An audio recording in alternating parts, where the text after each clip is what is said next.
eyes are on this winter weather, and driving during this time could be dangerous. So it's best to stay off the roads as much as you can. Our Nixon Norman live in Huntsville to tell us just how you can stay safe if you do need to get from point A to point B. Nixon, share those tips with us. In Huntsville, and I'm out here in Huntsville, and you just said it. I'm going to say it. The AlDOT rep I spoke with this morning said it, and that is to stay off the roads. Now, I know that's not ideal for everyone. We all have lives, so if you do have to get out tonight, here's some tips to keep yourself safe and make sure you get to your destination. Let's take a look.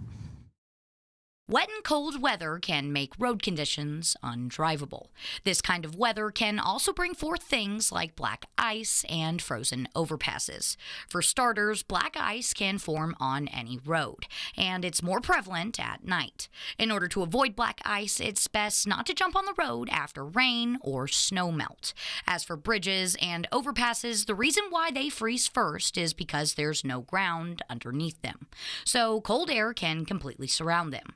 It's also because freezing isn't uniform. Shaded parts can be icy, while sunny spots are not. In order to avoid disaster while crossing a bridge, slow down before crossing.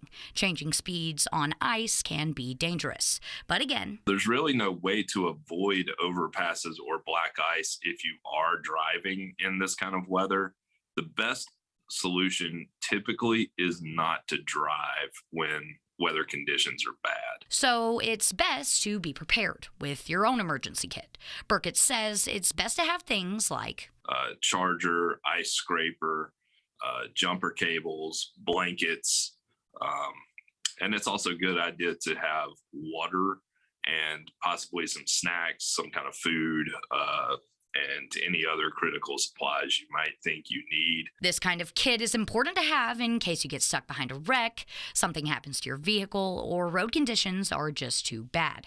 Having a kit on hand could make a miserable situation just that much more bearable, as well as... So it's always a good idea to, keep your gas tank full, keep some supplies on hand that you could use in case of an emergency so that you're able to, keep your phone charged up, jump your car off if you need it, things like that. Now, for more information about an emergency kit, how overpasses freeze, and black ice, head on over to fox54.com. Live in Huntsville, I'm Nixon Norman with Fox 54 News.